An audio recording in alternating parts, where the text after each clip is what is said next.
Hey guys, non pa mse Ig, mwen son tax preparer, mwen son kredi repair spécialiste.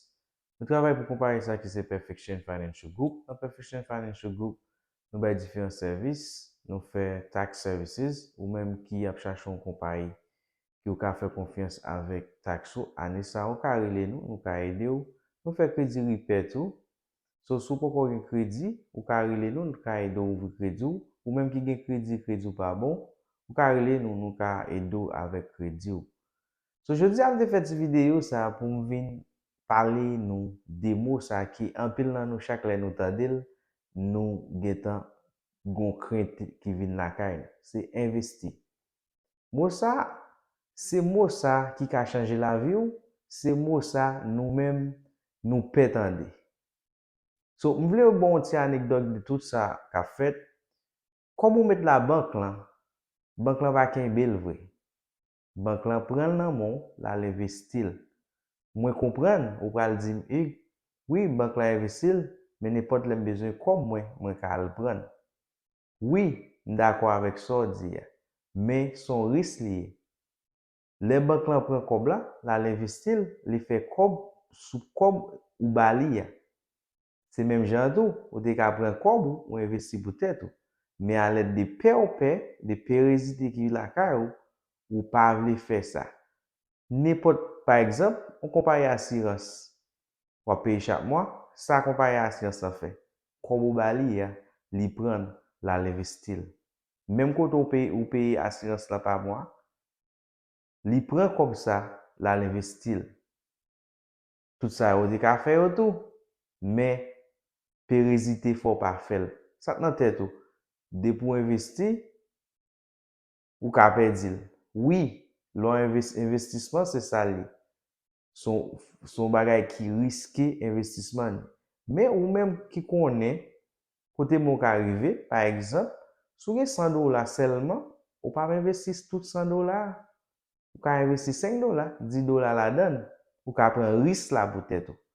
Lò pren risque la pou tèt ou vin gen plus privilège pour faire plus kob et pour faire tout ça ou te gen idée pour faire. So, moi connais un pile nan nou gen problème avec mot ça tout. Moi même avant moi habitué avec mot ça longtemps me songer. Chaque fois moun parle de investi, moi toujours pérésité vinn la kay moi. An fon ti brief anecdote, brief rale so ki jan moun riche fonctionne. Moun riche ça yo fait. Yo investi plus. Chaque jour yo investi. Imaginons ou planter un bon exemple, ou planton pied banane, right? Ou planton sel pied banane. Pied banane ça li bo yon régime banane. Régime banane ça ou ka gen n'importe 20, 30, 15 graines là-dedans. Ça veut dire pied banane non planté ya, li bon fruit, li vin bon petit et li vin bon banane pour manger. C'est même j'ai investi. Si investi $5 jodi ya, ou ap espérer après un temps, 1 an, 2 ans, ça va dépendre nombre de temps ou fait ou investir là et pour kokoto investir là pour faire sous. C'est même genre imaginons ou prend comme ou mettez la banque, combien pourcentage banque là pral bon. Un petit crasse pourcentage et puis banque là lui-même li fait millions sous kob ou bali ya. So moi-même devine vle ba nou ti fait ti anecdote ça avec nous pour nous retirer l'esprit de pérésité ça la kay nou. Si ou pas gagné, that's okay. Mais si ou gagné on ka investi, c'est investi. Investi, c'est risqué.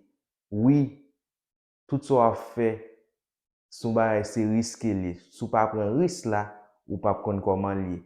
Imagine ou pas prend risque pour te lever marché, l'autre ti moun, ou pas konn marché jodi.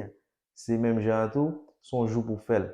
So, moi encourage nous ou même qui gen moyen, son seule façon ou ka changer la vie ou, son façon ou ka changer la vie ou, c'est investi. L'on investi, c'est planter. So, ou connaît l'on planter, ou ap jwenn fruit, ou ka récolter fruit ou demain dans un jour qui va venir.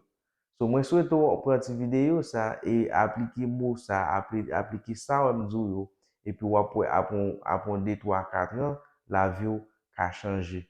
Mwen espère vidéo ça aider ou et ou même qui besoin kap chercher un compagnie pour fil tax ou année ça, nous là Perfection Financial Group ou ka relé nous bay free consultation ou bien sous ou ka aller sur website nous ou ka mettre beaucoup appointment nous ka aider tout state 50 states qui gagnent aux États-Unis ou ka relé nous dans tout state ou ka relé nous ou bien mettre appointment avec nous fait FaceTime call et nous fait Zoom call so just relé nous n'attend nous merci